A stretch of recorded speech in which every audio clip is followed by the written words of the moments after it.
Jadi saya tolak itu, Pak. Ya. Tidak pernah ada seperti itu. Saya paling malu, minta maaf, minta dan lain-lain sebagainya. Saya terima kasih karena Bapak menyebutkan tadi, ada pertanyaan saya di balik itu, bahwa Bapak mendengarkan arahan saya tentang 3 hal yang selalu. Ya. Yang pertama SOP, don't ever against the law, dan no corruption and no feedback. Saya sengaja pakai kata-kata yang dramatisasi itu. Ya. Yang kedua, terima kasih Bapak pernah menyaksikan saya menyampaikan bahwa tidak boleh ada fasilitasi keluarga dan lain-lain, terutama proyek dan izin-izin yang triliunan rupiah itu. Nggak boleh. Bapak terima kasih. Yang ingin saya tanyakan Pak Sekjen, Bapak pernah dengar atau menyaksikan, Bapak kan Sekjen, orang paling dekat sama saya, bahwa nilai tukar petani, nilai kesejahteraan petani pada saat BPS merilis dari Januari sampai Desember 2019 sampai 2021, dari 99% menjadi 109% kenaikannya, pernah dengar? Pernah, Dok. Yakin? Iya, data BPS. Ini nilai tukar petani, Bapak. Nilai kesejahteraan petani dari 2020 sampai 2022. Pernah nggak dengar Pak Sekjen atau lihat, karena Bapak Sekjen pasti lihat data ini. Dari BPS lagi. Pertumbuhan ekspor pertanian Januari sampai Desember 2019 sampai 2021 naik 3 kali lipat, dari 390,16 triliun 2019 menjadi 451 triliun 2020, dan tahun 2021 625 triliun, 0,04 triliun. Betul, itu yang betul? saya pahami dari data BPS. Bapak lihat langsung data BPS. Kemudian Pak Sekjen, ya kita sudah sama-sama di penjara, tidak ada masalah. Yang saya mau tanya, pada saat COVID terjadi, hanya 3 sektor atau kementerian yang naik, yang lain minus. Yang pertama Kementerian Pertanian, mudah-mudahan Bapak masih ingat angkanya berapa belas persen. Yang lain di bawah 7%, hanya 3 dan 1-2%. Bapak ingat itu? Ingat, Yakin? saat itu 16% Kementerian 16, Pertanian, sektor pertanian 16%. 16,4. 16,4. Baik. Kalau begitu, ada pernyataan Presiden dan Wakil Presiden pada 14 Agustus 2023 bahwa Kementerian Pertanian dan Pangan adalah bantalan ekonomi nasional. Pernah dengar? Iya, pernah dengar. Yakin? Iya. Disebutkan dalam pidato resmi 14. Iya. Kemudian dari data BPS dari pertumbuhan itu, nilai PDB sektor pertanian 2018, 2019 atau sebelumnya tidak pernah di atas 1.900 triliun. Sementara di tahun 2021 adalah, atau 2020, nilainya 2.254 triliun 2021. Ini Presiden yang sebut, Pak Wapres sebut.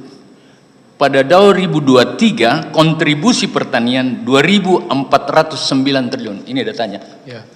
Bapak yakin itu? Yang pertama saya melihat datanya itu 2.200 triliun kontribusi pertanian di 2021. Cuman yang terakhir 2.400 saya tidak melihat sendiri, saya dapat info dari Pak Menteri. Ya, oke. Pak Sekjen, Pak Saksi, pada saat tadi ada 20%, 40% pemerataan, 20% adalah continue program yang dilanjutkan, kemudian 20% new program baru, 20% diskresi. Diskresi itu isinya bencana alam, refocusing yang direncanakan oleh Bapak Presiden melalui Kementerian Keuangan, arahan Presiden yang memang menjadi petunjuk Presiden, terutama pada daerah-daerah minus, netralisasi kesediaan keuangan. Apakah ini yang Bapak maksud dengan 20% adalah program? Betul. Bencana alam? Tidak Prinsip bencana alam yang saya pahami, tetapi itu adalah prerogatif Bapak Menteri. Pada saat itu Bapak bilang sendiri, untuk hal-hal yang termasuk arahan Presiden itu harus difasilitasi dari situ. Jadi bentuknya adalah program. Ini penting sekali Bapak. Apakah 20% itu berkait dengan minta-minta proyek, minta-minta itu kena, kemarin saksinya Panji mengatakan seperti, bukan? Saya tidak tahu persis angka 20 itu, tapi yang saya pahami itu adalah program. Program. Masih bisa lanjut lagi Bapak, saya minta maaf. Kemudian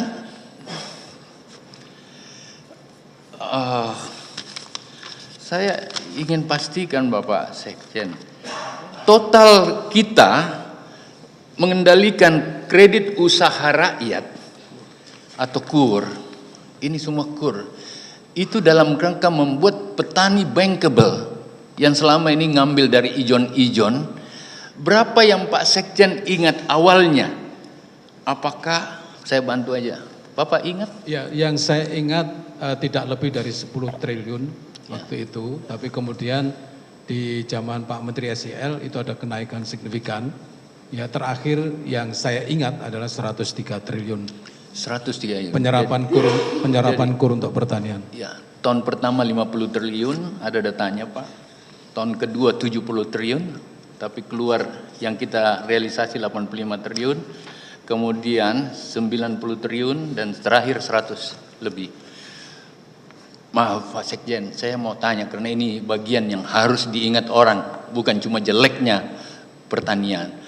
Pada saat itu kredit yang macet dari KUR yang 100 triliun atau mulai dari 50 triliun di bawah 0, sekian persen?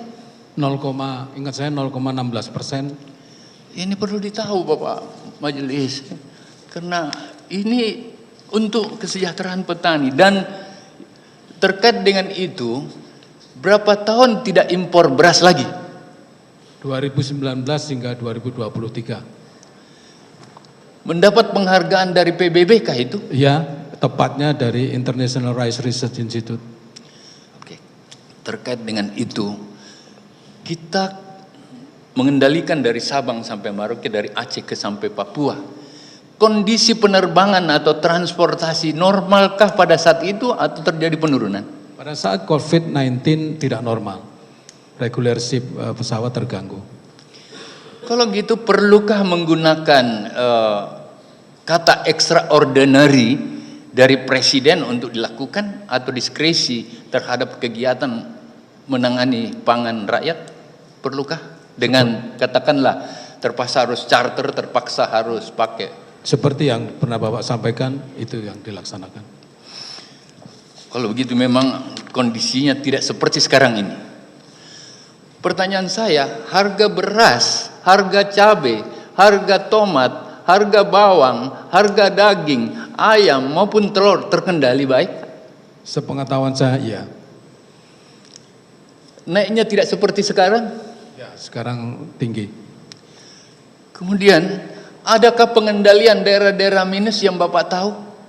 Ya, waktu itu ada kebijakan Pak Menteri SEL untuk melaksanakan supply ke daerah-daerah minus, satu. Kemudian yang kedua, programnya difokuskan kepada daerah-daerah minus itu untuk peningkatan produktivitas dan produksi. Oke. Ada pertanyaan saya, mungkin agak pakai hati Bapak. Bagi-bagi sembako, bagi-bagi Idul Kurban ke seluruh Indonesia, ngajak umroh pada saat semua pejabat kebetulan ada di Saudi Arabia, tidak di framing kayak sekarang seakan-akan umrohnya yang lebih menentukan. Menurut Bapak ini niat baik atau niat jahat? Kalau dari perspektif yang pernah Bapak sampaikan kepada jajaran yang berkait dengan sembako, memang itu ada arahan Presiden. Ya. Kemudian yang kedua tentu perlu dicermati berkembang di persidangan, ya siapa yang bagi sama yang arahnya kemana itu yang menjadi pertanyaan. Itu saja. Sebenarnya itu adalah hal mulia karena membantu rakyat. Ya. Saya kira yang penting bukan niat jahat. Adakah itu terkait untuk kepentingan pribadi saya saja? Pembagian sembako dan lain-lain, hanya itu. Kalau yang saya pahami Pak Menteri, ya, mohon izin saya sampaikan, kalau itu berkait dengan yang politik yang saya pahami tentu ada. Tapi overall untuk yang lain itu menurut pendapat saya tidak. Politik itu agak quote and quote Bapak, nah, tapi saya terimalah seperti itu Pak Sekjen. Ya, di pemahaman saya siapapun yang bagi itu boleh saja, yang penting langsung ke rakyat gitu loh. Tidak boleh singgah-singgah siapapun. Okay. Maaf, masih bisa Pak? Cukup, masih ada? Sedikit. Silakan lagi, Pak. Masih ada pertanyaan, silakan. Saya ingin sedikit menolak Pak Kasdi, minta maaf. Saya merasa tidak pernah memerintahkan baik kita berdua maupun ada Hatta, Imam atau siapapun untuk cari uang, kumpul-kumpul uang, sharing-sharing. Saya tolak itu dan di persidangan ini harus jelas. Saya tolak. Saya tidak biasa melakukan hal seperti itu.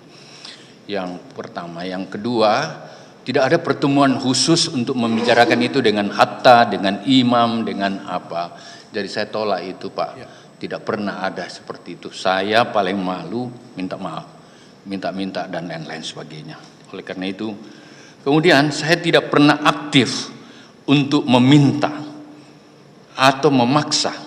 Kemudian menurut saya sampai hari ini tidak ada orang saya pecat. Saya tidak biasa mengganti-ganti pejabat Pak. Mulai dari 30 tahun saya jadi pejabat, mulai dari Sekwilda, Bupati, Wakil Gubernur. Tidak biasa. Saya biasa pakai orang sampai akhir dan pensiun. Dan ternyata itu terbukti dengan Momon dan Musafat. Sampai detik ini dia sangat sayang sama saya, seperti juga saya. Kalau saya pernah marah sama dia, manusiawi karena ya dia turunkan saya punya cucu di Plaza Senayan dan ditinggalkan mobilnya diambil. Dan kemudian sebagai bapak aja saya tidak langsung menegur, saya kasih tahu Imam, kurang ajar tuh. Gitu. Saya kira itu Bapak. Jadi saya menolak kalau Musafat dikait-kaitkan dengan ini. Saya juga tidak mau tahu kalau Musafat ada semacam pernah curhat, dia tidak harmonis dengan siapa di sekitar dia. Saya nggak perlu tahu. Dan saya tidak mengungkapkan di sini, tidak harmonis dengan siapa. Ya, maafkan saya, lillahi ta'ala Rasulullah. Tapi saya tidak biasa. Mulai dari saya bupati, tidak. Saya pakai orang sampai pensiun. Kalau mereka jelek, anak buah jelek, saya lah yang paling jelek. Dan saya kira Pak Sekjen tahu. Yang terakhir, saya dibilang masalah asuransi. Asuransi yang saya sampaikan adalah kami ini tidak korupsi, kami ini tidak sogok-sogok di sini. Tetapi kalau sakit mau dapat apa? Oleh karena itu anjurkan Pak Sekjen kepada kamu, kepada semuanya untuk ada asuransi. Diambil dari honor-honor yang ada. Mudah-mudahan Pak Sekjen tidak bantah ini. Kalau kau bantah, Tuhan kau hadapi. Ya, maafkan. Dan asuransi itu diambil oleh semuanya. Harapan kita kan punya honor, kita punya apa, silakan aja. Dan ini tidak berlaku hanya di sini. Waktu saya gubernur saya kasih begitu Pak. Baik. Ya. Sudah cukup ya. Terlalu panjang. Makasih Pak Kasdi, makasih ya. Pak. Saya kira kita. Saya Liviana Cerlisa. Saksikan program-program Kompas TV di siaran digital, pay TV, dan media streaming lainnya. Kompas TV, independen, terpercaya.